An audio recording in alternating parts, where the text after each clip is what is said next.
आपण मागच्या 2 दिवसापूर्वी एक व्हिडिओ टाकला होता. लग्न जमवत असाल तर एजंटपासून सावधान. त्याच्यानंतर व्हिडिओ पाहिल्यानंतर अनेक माझ्या मित्रांचं आणि नातलगांचे फोन आले आणि त्यांनी आपल्या व्यथा मांडल्या. हाच विषय घेऊन आज मी तुमच्या पुढे आलेलो आहे. मी सचिन राव यादव, सर्वांना मनपूर्वक जय जिजाऊ. मित्रांनो, विषय आपण लग्नाचा ह्या महाराष्ट्रामध्ये प्रत्येक गावामध्ये एक 8-10 मुलं बिगर लग्नाचे आहेत आणि ते लग्न जमत नसल्यामुळे एजंटचा मार्ग स्वीकारतात. आणि आपणही पश्चिम महाराष्ट्रात येतो, सोलापूर जिल्हा. आपल्याला जी एक भावना आहे की मराठवाड्यामध्ये मुली आहेत आणि मराठवाड्यामध्ये एजंट आपण शोधण्याचा प्रयत्न करतो आणि ते शोधण्याचा प्रयत्न केल्यानंतर ते कसे लग्न जमवतात आणि जास्तीत जास्त करून मराठवाड्यातलीच जे एजंट आहेत हे फसवेगिरी करतात. हेच आमच्या एक मित्र आहेत पंढरपूर तालुक्यात चळे आंबे म्हणून गाव आहे, तिथं समाधान वाघ आहेत, शिवश्री समाधान वाघ आहेत. त्यांनी एक फोन केला आणि मला सांगितलं की सचिन, आपण जो विषय निवडला की जे एजंट लूट करतात हे कुठंतरी थांबलं पाहिजे आणि थांबल्यानंतर समाजाची एक जागृती झाली पाहिजे. हे जेव्हा पोलीस सुद्धा ॲक्शन घेत नाहीत. सरास 1-2 पोलीस स्टेशनला तालुक्याच्या लेवलला हे जे रोजचे तक्रारी येतात, पण ह्याच्यावर निराकरण होत नाही. एका मुलीनं याच्यामध्ये 15-20 लग्न केलेली आहेत आणि प्रत्येक कुटुंबाला जर विचार केला तर 5 ते 7-8 लाख रुपयाला त्याने लुटलेलं आहे. आता ह्या सोलापूर जिल्ह्यामध्ये जर विचार केला तर एक 500 कुटुंब आपण अशी लुटलेली जर धरली, 500 गुणवले 5 लाख धरा तर करोडोमध्ये ह्याची संख्या जाते. हजारो कोटीमध्ये ह्याचा आकडाही जाऊ शकतो. पण ह्याचा एवढा मोठा क्रॅम असून पोलीस प्रशासन ह्याची थोडी सुद्धा दखल घेत नाही. का तर इकडं मुलाचं बी भविष्यात लगीन करायचं आहे, पाहुण्या मंडळीत बी लाजाबरो जाईल म्हणून ते कुणाशी संपर्क साधत नसतात. आता या शिवश्री समाधान वाघ यांनी माझ्याशी संपर्क साधला, त्यावेळेला मी त्यांना सांगून कॉल रेकॉर्डिंग करण्याचा प्रयत्न केला आणि मी त्यांच्या नातेवाईकांना जी हानी झाली, ते हानी कशी झाली, काय झाली, तर ते तुम्हाला मी त्यांचा कॉल रेकॉर्डिंग ऐकवतो. यासाठी केलता, काय चाललंय काय नाही म्हणून बोलावं म्हणलं होतं. काय चाललंय असंच आपली आधी बसलो निवांत, म्हणलं काय गेली चालले तर काय नाही बघावं येता. काय बरं आहे का? हो बरं आहे. बोला, फोन काय केलता? फोन यासाठी केलता, तिथे आपलं ते ह्याच्याकडे उमदिया पलीकडे पाहुणा आहे आपलं जत मध्ये त्यांचं काय झालं, लगीन झाले. कर्नाटक बाउंड्री आसपास आहे. कर्नाटक बाउंड्रीच्या टक्कळगी म्हणून गाव आहे. कुठलं? टक्कळगी तालुका मला वाटतं जत. टक्कळगीला तालुका विजापूरच्या अलीकडल्या बाजूला तालुका जत येते जरा. जत सांगली जिल्हा त्या भागात येते ती गावं. तिथं काय झालं ते त्यासाठी म्हणलं जरा तुमची ओळख वगैरे आहे का बघा म्हणलं, काय होतंय का ते म्हणजे असं झाले विषय का. अगोदर विषय सांगतो मला. तिथे एक मुलगा होता आपला, पाहुण्याचा मुलगा आहे. मग त्याचं लगीन जमत नव्हतं, लई दिवस झालं.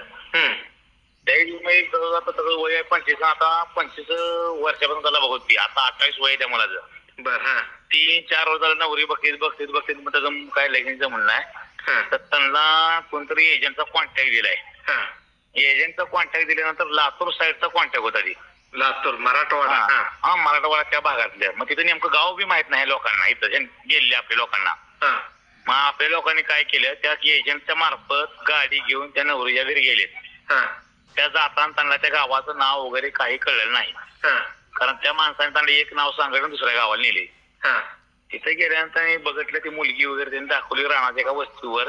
ही इथून गेली 3 ते 4 माणसं, म्हणजे नवरीची नवरदेवाची आई वडील आणि त्यांचा एक नवरदेव आणि त्याची बहीण एक, अशी 4 मामा सोनेल ना त्यांनी.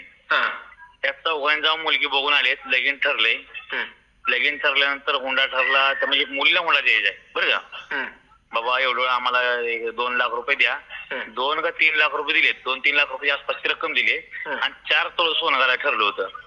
मुलीला 4 तोळ सोनं घालायचं. आणि न्यारे असं म्हणजे देणं घेणं नाही. मुलगी एक एजंटला त्या सुविधेच लावली सुविधा. आणि हे पैसे काही त्यांनी सांगत नाही, नवरीने वगैरे बोलली नाही ती. ही एजंटला सांगितलं होतं तुम्हाला 2.5 लाख रुपये 3 लाख रुपये असं काय ठराविक रक्कम द्यावं लागेल म्हणून. मग ठरल्यानंतर त्यांनी होय म्हणून ते लगीन, आता त्या मुलाचं लगीनच होऊ नये पहिली 7-8 एकर बाग आहे त्याची. 7-8 एकर बागात आहे. आई वडिला एकुलता एकच मुलगा आहे. मग ते लग्नाला गेल्या महिन्यात त्यांनी मुहूर्त काढला. ते लगीन त्यांनी कसं ठरवलं की कोणाला जास्त बोलवायचं नाही, पाहुणं नका वगैरे. मी थोडी मुश्किल माणसं म्हणजे ही एजंटचीच खेळी होती. हा एजंट सांगत नवर देवाला कशाला सांगता येईल लोकांना, लग्न मोठे लोक. मग तुम्ही आपलं बारक्या घरी करा लगीन. लग्न तरी पण याने नाही म्हणता तरी 100 लोक बोललेत, 50-100 लोक. नवरदेवाचे पाहुणे रावळे सगळे आले. रितेशर लगीन झाले. नवरी 2 दिवस अगोदर राहायला आली त्यांच्याकडं. त्यांच्याकडे राहायला तर नवरीने सगळं पूर्ण घराचा त्या नकाशा माहीत करून घेतला. म्हणजे लग्नाच्या आधी 2 दिवस राहिली घरी. हो नवरीनं 2 दिवस लगीन ती शनिवार आलता त्या लग्नाचा काहीतरी आलवा. ते आपल्याला येत नाहीत ना, नवरी आणत नाहीत शनिवारी. म्हणजे शुक्रवारी आली. हा शुक्रवारी रविवारी लग्न ठरली. मग ती नवरी येऊन 2 दिवस तिने नकाशा पूर्ण घराचा काढला. घर आहे त्यांचं गावापर्यंत त्यांच्या जवळजवळ 1.5 ते 2 किलोमीटर. मग लगीन झालं, सगळं रीतिरिवाज झाला. त्याच्यानंतर आता पुढं कथा यायचा सांगतो. तर त्या मुलीने काय केलं ते आपल्याला कसा रिवाज आहे, लगीन झालं का 4 देवदेव करून येतो आपण. देवदेव करून आला का सोळक्याचा आपला कार्यक्रम असतो. या सोळक्याच्या कार्यक्रम दिवशी मुलींनी बाहेर बसली असं त्यांना कारण सांगितलं. आणि ती मुलगी त्या नवरदेव दुसऱ्या खोलीत, नवरी दुसऱ्या खोलीत. नवरी झोपली 2 दिवसांनी लगीन झाल्यावर. आणि नवरी ज्या दिवशी म्हणजे जायची पळून त्या दिवशी सायंकाळपर्यंत एजंट म्हणला की मी चाललोय माझ्या घराला, तुमचं लगीन यावं झाले, माझं पैसे द्या. एजंटचे जे काय ठरलेलं रक्कम एजंटला 1.5 लाख रुपये दिले. आणि त्या मुलीला अंगावर सोनं वगैरे काय तिच्या अंगावरच घातलं होतं. त्यात एक म्हणजे त्यांना मुलगीच मिळत अगोदर तयार करून सोनं ठेवलं होतं. त्याच्यानंतर हे सगळं झालं. ते संध्याकाळी ती एजंट निघून गेला 4-5 वाजता. आणि संध्याकाळी 1 ते 1.5 वाजता ती मुलगी 9 वाजल्यापासून बाथरूम आलं, माझं डोकं दुखतंय अशा प्रकारे चालू केलं. पण हे लोकांना वाटत नॉर्मल लग्नाची धावपळ झाली, देवावर आले असं होतेच. संध्याकाळी मग त्या नवरी झोपली त्या नवरदेवाच्या बहिणीजवळ. आणि रात्री ज्याला मुलीने काय केलं त्या बाथरूमला जाऊन म्हणून जी आली ती बाहेर गेली, ती तिला झोप लागली नवरीच्या बहिणीला, नवरदेवा बहिणीला. आणि ती नवरी गेली आणि तिलाच मोजून 5 ते 10 मिनिटं झोप लागली असं डोलका. 10 मिनिटांनी ती उठली आणि कुठाय वहिनी असं शोधायला लागली. आणि घरा माग ती कुठे गेली ती काय कळलं नाही. सकाळच्याला उठली, सगळीकडे शोधायला चालू केली. मग कुठं देवरशी कुठं पोलीस स्टेशनला ती गेली नाही. ती पोलीस स्टेशनला जायला वगैरे मार्ग चालू होता. तेवढ्यात गावात त्यांच्या घरापासला माणूस म्हणला, त्यांना कळलं भाऊ काय झालं. त्यांनी सांगितलं असं मुलगी नवरी गेली कुठल्या कुठे. त्यांना सांगितली रात्री अशाची घरा मागं तुमच्या गाडी होती 9 वाजल्यापासून. ती गाडीची घराच्या पाठीमागं जवळजवळ मला 300-400 मीटर होती. पण त्या गाडीला कोणी विचारलं नाही किंवा यांच्यात काय होते कळलं नाही काय चाललंय.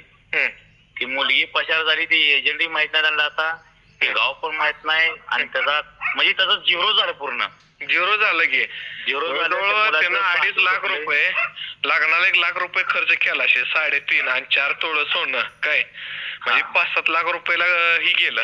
ही घटना कुठली? 7 लाख रुपयाला 7 लाख रुपयाला ही घटना कुठली? इथं आपलं जत म्हणजे काय गावाचं नाव? टक्कली गाव आहे बघा. टक्कल घ्या. त्या आपल्या पाहुण्याचं नाव काय? पाहुण्याचं आडनाव आपल्या हे काय त्यांचं आडनाव कन्नड भागामध्ये येतो. टक्कली त्यांचं आडनाव काय तर मोहिते काय तर असं आडनाव आहे. मोहिते नाही त्या मोहितेमध्ये त्यांच्या कन्नडमध्ये येते आडनाव. आता आपल्या जवळची पाहुणे त्यांनी म्हणजे आता आमचा आसंगीला आमचं काका येतं. काकाची आमची बहीण दिली आणि तिच्या दिराच्या पोराची मॅटर झाला. आता हे कुठेतरी आपल्या समाजात लयच अशा प्रथा व्हायला लागल्या बरं का. अहो म्हणजे आता एजंटांनी सुळसुळाट केलाय. पोलीस प्रशासन तर ह्यांची दखल बी घेत नाहीत बरं का. नाही त्याचं काय मॅटर त्याला सापडत नाही ना. बरं पोलिसांना जरी माहित असू दे बरं का, पोलिसांना स्वतःला तेवढा वेळच नाही. ती पोचत नाही तिथे, ही केस जात नाही. दुसरी गोष्ट पोलीस स्टेशनला जात नाहीत लोक. पोलीस स्टेशनला दखल घेतली जात नाही ही त्याच्यानंतरचा भाग आहे. पण लोक आबरू जाते म्हणून पोलीस स्टेशन जात नाही. हो आबरू पाय. नवरदेवास काय झाले त्याचं लगीन झाले. या मग ते आता ते नवरदेवाचं लगीन झाल्यामुळे काय ते आता भाषण सुटलं म्हणून त्याचं नाव पडलं आता लगीन झाली एकदा. हो. त्याचं आता पाहुण्याला जर समजा पोलीस स्टेशनला गेली तर अजून 10 गावातच नाव होते या. होय. मग त्याचं त्या रुपये जात नाही ती पोलीस स्टेशनला. हा विषय संपवून जातो ना पूर्ण. ही प्रथा आता मी आपल्या सांगोल तालुका असेल, पंढरपूर तालुक्यात असेल, 1-2 दिवसाला हे ऐकायला मिळायला लागलंय. आपल्या समाजाने खरंच एकीकरण समाधान गरजेचं आहे. या एजंटला सुळसुळाट वाढलाय.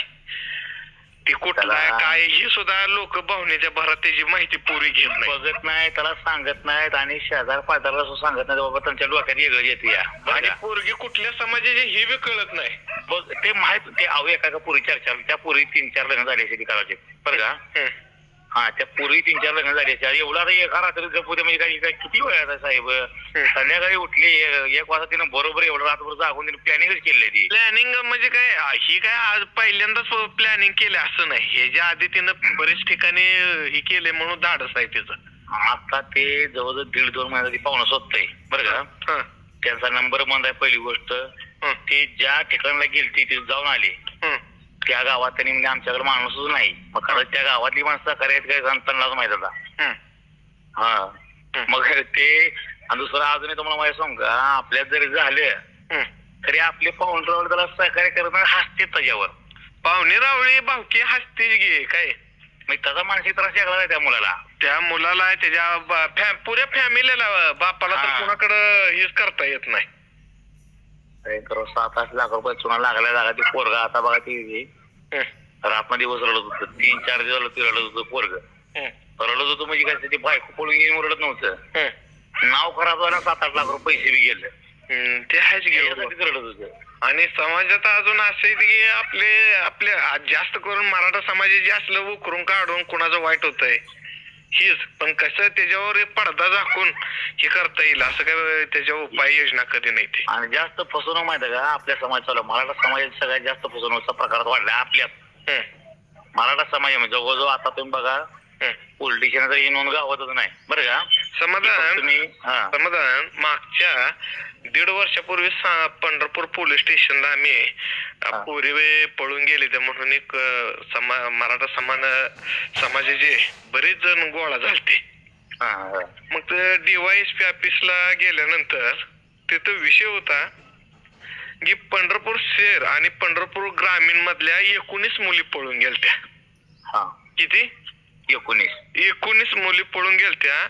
आणि त्या मुली 14 मुली मराठा समाजाच्या होत्या आणि 14 पैकी एकही मराठ्याचं पोरग नव्हतं. बघा किती.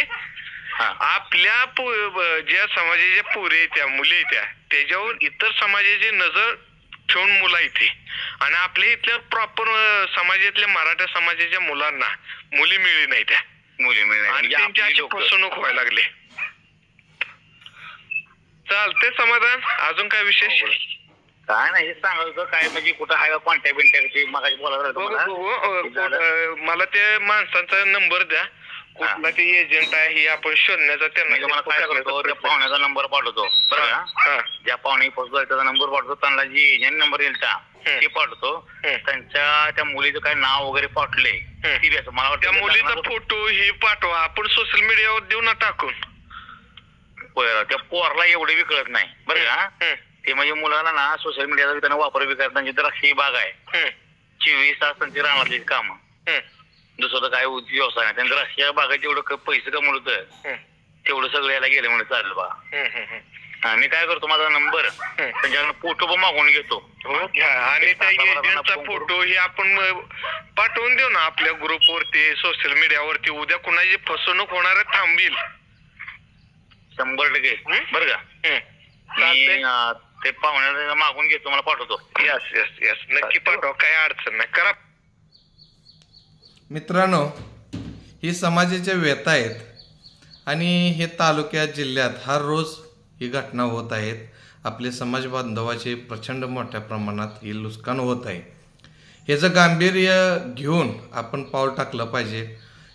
एजंटच्या थ्रू जर लगीन जमवत असेल तर ते कुठले पूर्ण माहिती घ्या. आसपासच्या आपल्या लोकांना सांगा. कारण का येणाऱ्या काळापासून आपली फसवणूक थांबली पाहिजे ह्या व्हिडिओच्या माध्यमातून एवढा संदेश आहे आणि मी इथंच थांबतो. पुन्हा एकदा सर्वांना मनपूर्वक जय जिजाऊ.